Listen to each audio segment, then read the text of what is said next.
Salut les amis, j'espère que vous allez bien.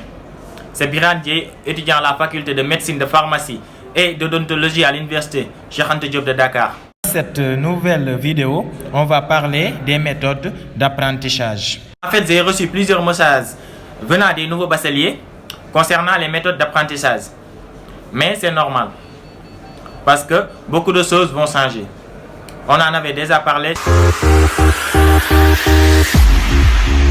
Pour les méthodes d'apprentissage, il y a des étapes à respecter. La première étape, c'est la compréhension. Essayer de comprendre ce que tu apprends. Pour la compréhension, il y a deux choses. Bien suivre le cours du professeur et prendre des notes. Et faire des recherches après. La deuxième étape, c'est le conditionnement qui renferme 4 choses. La motivation, la concentration, la visualisation et l'hygiène de vie. Pour la motivation, il faut créer de l'intérêt à travers votre cours. Créer quelque chose qui va t'attirer à aller apprendre ce cours. Pour la concentration, c'est simple. Ça diffère des étudiants. Il y a des étudiants capables de se concentrer dans les milieux calmes et d'autres dans les milieux où il y a du bruit. Donc ça diffère. Et essayez de tout oublier et se focaliser seulement sur votre cours. Pour la visualisation, c'est le fait de traduire quelque chose de textuel en image. Comme ça, on aura de l'information.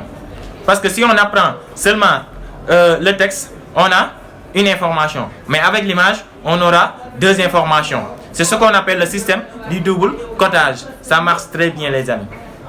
Et pour l'hygiène de vie, il faut bien se reposer, avoir un bon temps de sommeil et faire du sport et avoir un régime normal.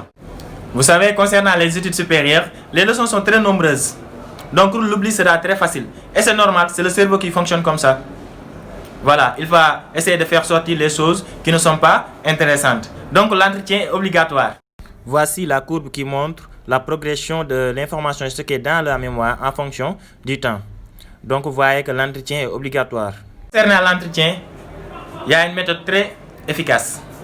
Il faut lire le cours dans les 24 heures, dans les 3 jours, puis de temps en temps. Il faut lire le cours pour que le cerveau puisse savoir que cette chose-là que tu es en train de lire et de relire, c'est une chose capitale. Restez connectés à cette chaîne de YouTube parce que je vais vous revenir bientôt avec les méthodes d'évaluation.